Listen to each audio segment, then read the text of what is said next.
Special correspondent Julia Chapman reports. Over to Moscow now. Julia Chapman is there for us. Julia Chapman is there, and she has the latest on the situation. The U.S. State Department says this decision has simply been taken out of an abundance of caution, but it does say that Russia could take military action at any time. I think the most important takeaway from Foreign Minister Sergei Lavrov is that this isn't the end of dialogue. The Kremlin barely acknowledges that Alexei Navalny exists. Russian President Vladimir Putin has never publicly said his name.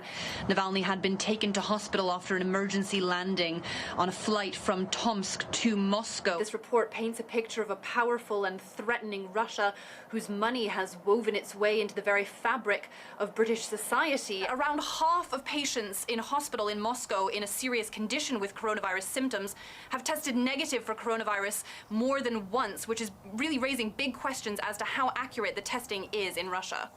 This facility was built during Russia's first wave of coronavirus, but it wasn't until the second that it became necessary to use it. At the moment, it's full to about 50% of capacity, but the number of cases is quickly rising. At a hospital outside Moscow, protective gear is washed for reuse, and many of the doctors here believe they too have been hung out to dry. Russian officials say the number of cases is so high because of widespread testing. More than 6 million tests have been carried out for coronavirus. Only the US has done more. In Tomsk, hospital beds are filling up, even as authorities open more dedicated facilities like this one. The Delta variant is simply spreading faster than the population can be convinced to get vaccinated. This year's forest fires wreaked devastation across vast swathes of the region, but most of them didn't come near human settlements. These delicate threads have long held together Uzbekistan's economy. Under Soviet rule, this was the cotton capital of the Union, responsible for clothing citizens from Central Asia to the Baltics. Picking cotton is grueling work, and for decades it was carried out under a program of forced labor. So important was this so-called white gold to the Soviet and then Uzbek economies that even children weren't exempt from taking part in the harvest. In the place where Hikmat Ziadullayev was born, only the trees remain standing.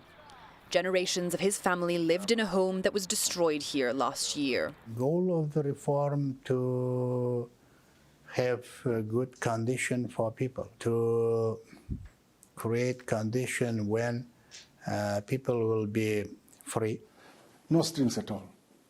It's actually mutual trade, mutual relationship, mutual cooperation. Asked when the people of Zimbabwe would feel the benefits of that cooperation, the president batted away the question, blaming Cyclone Idai and drought for the country's misfortunes. We've had to come into a metro underpass because the police presence is so heavy outside. They're completely blocking the road. I'm Julia Chapman in Vladivostok, and I'll be telling you what's at stake for Vladimir Putin and Kim Jong-un as North Korea tries to widen its support base amid an impasse with the US over denuclearization.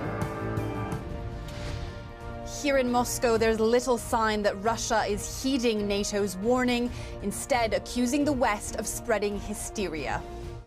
At the heart of this, as you say, is this rift in the European People's Party, the centre-right alliance of the European Parliament, and that rift has been deepening over the years. That is an unprecedented move from the Central Election Commission to start publishing the results before all of the polls have closed, but that just goes to show what an unusual vote this is.